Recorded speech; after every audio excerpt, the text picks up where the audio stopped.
प्रियंक खरगे ने भी कहा है कि अमित शाह इस देश के अब तक के सबसे अक्षम गृह मंत्री है।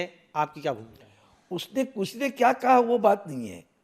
सक्षम है अक्षम है, सक्षम उसमें है राजनीति खेलने में, सक्षम चुनाव नीति में गंदी नीति करने में, देश की सुरक्षा और विभजनकारी विचारों को रोकने में वो अक्षम है।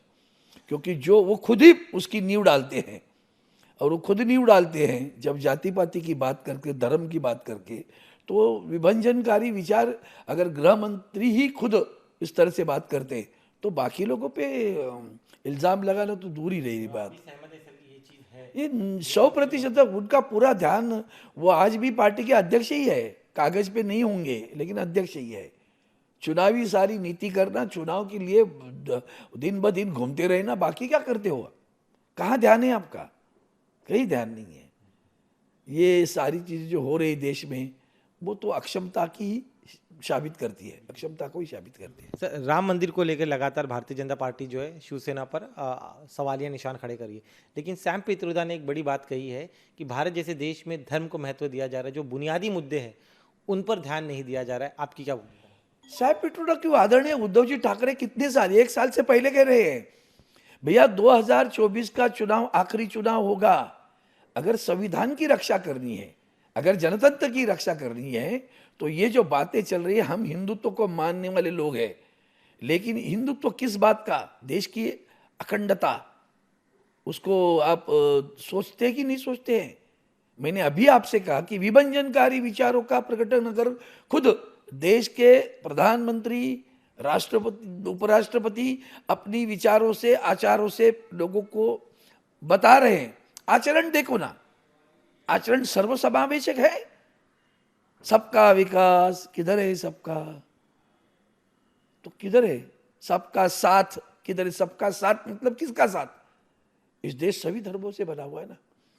जो इस देश के लिए कुर्बान हो रहा है वो किसी भी मजहब का हो, वो अपना होना चाहिए ना। यही तो आदरणीय उद्धव जी ठाकरे साहब ने बार बार कहा। अब राम मंदिर की जब बात आती है तो मेरा ही सवाल उठ जाता है, कौन थे वो लोग? क्या है जो अभी मुंह खोल के बोल रहे हैं ना, वो उधर गए भी नहीं है भैया। हमारी शिवसेना वहां गए। अब जब ढांचा गिरा, उस ढांचा गिरने के बाद में जिस तरह से भारतीय जनता पार्टी पेश आई, याद है? सभी को पूछने गए ये किसने गिरा? नहीं नहीं, हमारा कुछ संबंध नहीं, भंडारी जी। ये शिवसेना के शिव सैनिकों ने किया होगा। तो वंदनीय हिंदू हृदय सम्राट शिवसेना प्रमुख बाला साहब ठाकरे ने उस वक्त बयान दिया, अगर मेरी शिव सैनिकों ने ये ढांचा गिराया होगा तो उन शिव सैनिकों पर मुझे गर्व है। ये कहने वाले वंदनीय हिंदू हृदय सम्राट शिवसेना प्रमुख बाला साहब ठाकरे थे। जो रण मैदान से भगोड़े थे वही तो भाजपा थी ना। वो तो नजदीक भी नहीं आना चाहती थी। एक और मुद्दा से, इसी मुद्दे पे प्रधानमंत्री वहां जा, भी मंदिर बनाने के लिए यही शिवसेना, आदरणीय उद्धव जी ठाकरे साहब वंदनीय शिवसेना प्रमुख के पश्चात बार बार रैली में लेकर कहते थे मंदिर वही बनाएंगे, तारीख नहीं बताएंगे, कब करोगे। हम साथ में रह के सवाल उठाते रहे और हम चाहते थे कि इसको कानूनन राम मंदिर बने।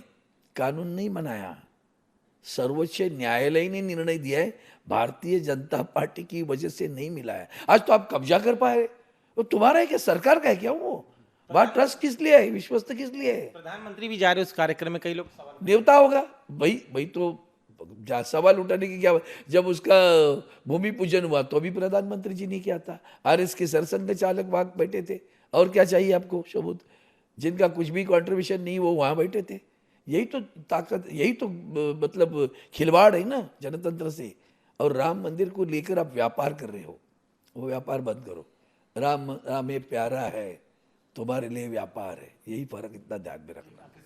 सर, धर्म निजी विषय है उसे, लेकिन देश का विषय बनाया जा रहा है, इस तरह की बात पित्रोदा जी ने। धर्म क्या होता है?